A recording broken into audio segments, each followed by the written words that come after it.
ओम मंगलम भगवान विष्णु मंगलम गरुड़ध्वजा मंगलम पुंडरीकाक्ष मंगलाय तनोहरि। गुरुर्ब्रह्मा गुरुर्विष्णु गुरुर्देवो महेश्वरा गुरुर् साक्षात् परब्रह्म तस्मै श्री गुरुवे नमः। नमस्कार, स्वागत है आपका आचार्य वाणी में और मैं आचार्य डॉक्टर विक्रमादित्य आपके साथ हूँ। कर्क राशि वालों के लिए कैसा रहेगा 11 मार्च से लेकर 20 मार्च तक का समय। देखिए 11 मार्च से लेकर 20 मार्च तक के समय में कई सारे ग्रहों का एक साथ 10 दिनों में परिवर्तन हो रहा है। शुक्र का, मंगल का, सूर्य का, बुध का, चंद्रमा का, कई ग्रहों का एक साथ परिवर्तन। बृहस्पति का और जो इस प्रकार से शुक्र का मेल बना हुआ था पिछले करीब करीब 1 महीनों से और द्वंद्वात्मक स्थिति बनी हुई थी, दो विपरीत ग्रहों का स्वभाव एक वाले ग्रहों का एक साथ मिलन हो रखा था, दो अलग अलग दिशाओं में व्यक्ति का मन भटक रहा था, वो परिवर्तन की तरफ जा रहा है। शनि और सूर्य का भी ग्रहों का युति बनी हुई थी, वो भी परिवर्तन की तरफ जा रही है और बुध अस्त होकर बदल रहे हैं। तो इस बात को समझ लें क्या कुछ होने वाले योग हैं। तो कर्क राशि वालों, आपकी राशि के अनुसार से यदि हम बात करें सबसे पहले 11 तारीख की, तो 11 तारीख के ग्रहों योगों को समझें तो आपके लिए अच्छे योग बनते दिखाई दे रहे हैं। लाभ की स्थिति बन सकती है, आगे बढ़ने की स्थिति बन सकती है। इसलिए यदि आप इस समय को पूर्ण यूटिलाइज करते हुए काम करेंगे तो बहुत अच्छे से आप लाभ ले सकते हैं। यह समय दिखाता है कि आपको विशेष तौर पर भाग्य के द्वारा बड़ा अच्छा उन्नति का मार्ग मिल रहा है, तो इसलिए भाग्य को लात मत मारिएगा। भाग्य को यूटिलाइज करने का प्रयास करेंगे तो बहुत अच्छा होगा, आगे बढ़ने के योग बन सकते हैं। विशेष तौर पर हम 11 तारीख की बात कर रहे हैं। 12 तारीख की यदि बात करें तो वो शुक्र परिवर्तन हो जाएगा। शुक्र का परिवर्तन जो होगा वो मेष राशि में परिवर्तन होगा, मेष राशि की तरफ जाएगा। तो इस बात का ध्यान रखिएगा कुछ दिन के लिए यदि बहुत सोच समझ के शांति के साथ काम करने की जरूरत है। गलत लोगों की संगत, गलत दोस्तों की संगत आप समझ लीजिए साफ साफ, और विशेष तौर पे ऑपोजिट सेक्स से सावधानी से बचते हुए काम कीजिएगा। कई लोग ऐसे होते हैं जो गलत तरफ आपको ले जाते हैं और वहां आपको फंसा सकते हैं, इस बात का ध्यान रखते हुए काम करना है। जवानी के रंग बड़े विचित्र होते हैं और उस समय में सावधानी के साथ काम कीजिएगा। गलत तरफ चलना आपको विशेष तौर पर परेशानी में डाल सकता है, इस बात को ध्यान रखें। इस बात को समझते हुए काम करेंगे तो बड़ा उचित रहेगा। और यदि हम बात करें तो आप आगे ग्रहों के हिसाब से तो 13 तारीख को वृश्चिक में चले जाएंगे चंद्रमा। सुबह 7 विशेष तौर पर सुबह 4:15 पर वृश्चिक राशि में पदार्पण दिखाई दे रहे हैं चंद्रमा का होता हुआ, और साथ साथ मंगल भी परिवर्तित हो रहे हैं सुबह 5:20 पर। मंगल का परिवर्तन जो है वो हो रहा है मिथुन राशि में, और मिथुन राशि आपकी 12वीं राशि है। 12वीं राशि में मंगल जब आ जाते हैं तो व्यक्ति के स्वभाव में बड़ा एक विचित्र प्रकार का परिवर्तन कर देते हैं, उत्साह बढ़ा देते हैं, हर चीज को करने का सामर्थ्य आपके अंदर बढ़ जाती है। लेकिन चंद्रमा जो है वो थोड़े शीर्ण हो गए हैं, चंद्रमा कमजोर हो गए। चंद्रमा वृश्चिक में आने की कैसे मन थोड़ा भागेगा, तो दोनों का परस्पर आपका विरोध है। यानी मंगल कह रहा है कि हिम्मत करेगा, चंद्रमा थोड़ा सा मन को कम करता है, तो चंद्रमा को प्रशस्त करने का प्रयास करें। चंद्रमा को प्रशस्त कैसे करें? मन के हारे हार है, मन के जीते जीत। इसलिए मन को लगाइए कि आप बिल्कुल विजय प्राप्त कर सकते हैं, सामर्थ्य है आपके अंदर। इसलिए कई बार क्या आता है आदमी डरता है सामर्थ्य से, अरे सामर्थ्य है, बिल्कुल ग्रह दिखाई दे रहे हैं, बढ़िया से आप आगे बढ़ने का यूज करें। जो अपॉर्चुनिटीज आए इन 2 दिनों में, विशेष तौर पर 13 और 14 तारीख में, उनको यूटिलाइज करने का प्रयास कीजिए। अच्छी सी अपॉर्चुनिटी आती दिखाई दे रही है, उसको यूटिलाइज कर लीजिएगा। तो 13-14 को उस बात को समझ लें। 14 तारीख को तो बसौड़ा भी है, उस दिन विशेष तौर पर माँ शीतला माता का पूजन करना चाहिए। भारतीय उत्तर भारत में तो विशेष परंपरा है इस बात की, तो उस दिन बासा भोजन खाया जाता है, चूल्हा जलाना निषेध होता है, और खास तौर पे कहा जाता है कि शीतला माता के मंदिर में जाकर जो विशेष तौर पे पूजन करते हैं उनके स्वास्थ्य में लाभ प्राप्ति के योग बनते हैं। तो रोगान शेषान न पहंस तुष्टा रुष्टा तु कामान सकलान अभिष्टान त्वामाश्रितानाम विपन्नाराणाम त्वामाश्रिता या श्वेताम प्रयांति।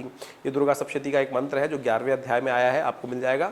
उसको उच्चारित करते हुए माँ शीतला का पूजन किया जाता है, और विशेष तौर पर उनका पूजन करने के उपरांत साथ साथ एक जो जल, दूध वाला जल होता है, उसको नीम की पत्ती के द्वारा अभिमंत्रित करके इसी मंत्र से पूरे घर में छिड़क देना चाहिए, अपने व्यवसाय स्थल पर छिड़क देना चाहिए। कहा जाता है कि तमाम अलाय बलाए इन्फेक्शन जो है, बहुत सारे जीव जंतु जो है वो भी सब नष्ट हो जाते हैं और कष्ट दूर हो जाते हैं। तो इसको अवश्य, वर्ष में 1 दिन योग होता है, उसको अवश्य फलीभूत करने का प्रयास करना चाहिए।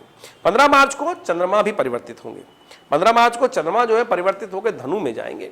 तो इस बात का ध्यान रखना चाहिए कि धनु में चंद्रमा 6ठे भाव में है, वो रोग कारक है और शत्रु वृद्धि कारक है। तो इस बात का ध्यान रखते हुए काम करें कि आपके कृत्यों के द्वारा आपके जो साथ काम करने वाले लोग हैं वो आपके अंदर, आपके जो विशेषतः अपने अंदर में हीन भावना आपके प्रति रख सकते हैं और अंदर अंदर आपको कष्ट पहुंचाने के कार्य कर सकते हैं। तो उनसे बचते हुए काम करने का आपको प्रयास करना चाहिए। तो विशेष तौर पे 15-16 का इस बात का ध्यान रखिएगा। एक बात और ध्यान रखिएगा, 15 तारीख को सूर्य भी परिवर्तित हो रहे हैं। सूर्य सुबह 6:30 बजे परिवर्तित होंगे और वो जाएंगे विशेष तौर पर मीन राशि में।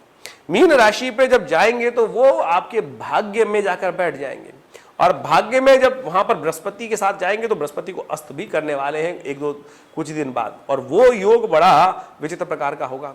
अच्छी चलती हुई गाड़ी को कहीं ना कहीं भाग्य में बैठे हुए बृहस्पति को रोक देंगे, तो इसके लिए आपको उपाय करने की जरूरत है। सबसे पहले ध्यान रख लीजिए, क्योंकि शनि के साथ चल रहे थे सूर्य, और शनि महाराज वहां पर आपके अष्टम भाव में बैठे हुए थे। अष्टम भाव से बैठकर कहाँ देख रहे थे? आपकी सफलता वाले भाव को देख रहे थे। पहले तो अस्त थे, लेकिन अब आपको मेहनत ज्यादा करनी पड़ेगी, भाग्य भी रास्ता कम देगा। तो ऐसे में विशेष तौर पर भाग्य को जगाने का प्रयास करें, ब्राह्मणों की सेवा करें विशेष तौर पे, और हो सके तो सूर्य को जल दें। ये समस्त उपाय कर आप लाभ ले सकते हैं। बृहस्पति के लिए एक अलग से एपिसोड बनाएंगे जो बताएगा कि कौन कौन से खास उपाय आपको कर लेने चाहिए, क्योंकि बृहस्पति सूर्य के कारण से जब अस्त होंगे तो भाग्य सो सकता है। तो सावधानी के साथ काम करने की जरूरत है। इससे पहले के जो दिन है उनसे लाभ लेने का प्रयास कीजिए, कहीं भाग्य आखिरी में कहीं आपको फंसा ना दे। कोई बहुत बड़ा इंपॉर्टेंट डिसीजन होने वाला है तो 15 तारीख से पहले 16 तारीख से पहले उसको करने का आपको प्रयास कर लेना चाहिए। उसकी अपॉर्चुनिटीज आपको उठाने का प्रयास करना चाहिए। 18 इसके बाद 17 मार्च को मंगल का परिवर्तन होगा, और वो परिवर्तन विशेष तौर पे होगा मकर राशि में। ये आपके लिए विशेष तौर पे हम बात करें तो अच्छा रहेगा, वो आपको उन्नति दे सकता है। और वहाँ भाग्य के सोते हुए भी, भाग्य में कष्ट होने के बावजूद भी, वहाँ पर जो चंद्रमा का युति है वो आपकी अंतर भावना से, आपकी इंट्यूशन से, सच्चे मन से यदि काम करेंगे तो आपको सही डायरेक्शन मिल सकती है। यानी आपके समक्ष आपका मन, आपका अंतःकरण आपको सही डायरेक्शन देने का प्रयास करेगा। यदि उस इशारे को आप समझ लें तो बहुत बढ़िया तरीके से आप यूटिलाइज कर सकते हैं। इन 2 दिनों को 17-18 को विशेष तौर पर यूटिलाइज कर सकते हैं, और इस बात को समझते हुए काम करना है आपको, तो अच्छा रहेगा, आपके लिए बढ़िया रहेगा। और हमें आशा है कि आप उस सब चीज़ को सोचते हुए काम करेंगे। कोशिश ये करें इन दिनों में गरीब परित्यक्त कहीं स्त्री दिखाई दी जाए, कोई भिक्षुक दिखाई दे जाए तो अपनी इस तरफ से उनको सेवा करने का प्रयास करें। वस्त्र का दान कर दें, कुछ खाने पीने के लिए कुछ चीज़ दे दें, तो आपके लिए कष्टों को दूर करने का योग बन सकता है। ये बड़ा अच्छा उपाय है, इसको करने का प्रयास करें। भगवान सूर्य को तो नित्यपति जल दे ही दें। ये आने वाले के लिए 1 महीने के लिए बहुत ज़रूरी उपाय है, क्योंकि भाग्यवंत के द्वार पर खड़े रहें गुणवंत। सूर्य भाग्य में आ गए और भाग्य में थोड़ा कमज़ोर करने के योग देने वाले हैं, तो इस बात का ध्यान रखते हुए काम करने का प्रयास करना चाहिए। 18 मार्च को एकादशी भी है, तो ऐसे में भगवान विष्णु का विशेष तौर पर पूजन करें। भगवान विष्णु पालक कहे जाते हैं, पालने वाले हैं, और ऐसे में उनकी आराधना करके उन्हीं पर समर्पित करने का प्रयास कीजिए। देखिए आपके कष्ट दूर होने के योग बन जाएंगे। 19 मार्च को यदि हम बात करें तो कुंभ में चले जाएंगे। जो विशेष तौर पर हम बात करें आपके चंद्रमा की, अष्टम भाव में चंद्रमा जो होता है गोचर में थोड़ा कष्ट देने के योग देता है, तो 18-19 में चंद्रमा वहीं रहने वाले हैं। तो आपको विशेष तौर पर जब लग्नेश है आपके चंद्रमा, लग्न राशि के स्वामी हैं, तो ऐसे में चंद्रमा जब अष्टम में चले जाएंगे तो कहा जाता है कि थोड़े क्षीण हो जाएंगे। तो ऐसे में थोड़ा ध्यान रखें, सावधान रहते हुए काम करने का प्रयास करें। बाकी ग्रहों की यूटिलाइज करने का आपको प्रयास करना चाहिए। उस दिन प्रदोष है, तो कोशिश करें भगवान शिव की आराधना करें। शिव की आराधना करने से सब प्रकार के कष्ट से दूर होने के योग बन सकते हैं, और वो बहुत बढ़िया आपके लिए। तो ऐसे में शनि का मंत्र भी जप कर लीजिए प्रदोष के समय पर, तो बहुत शुभ रहेगा।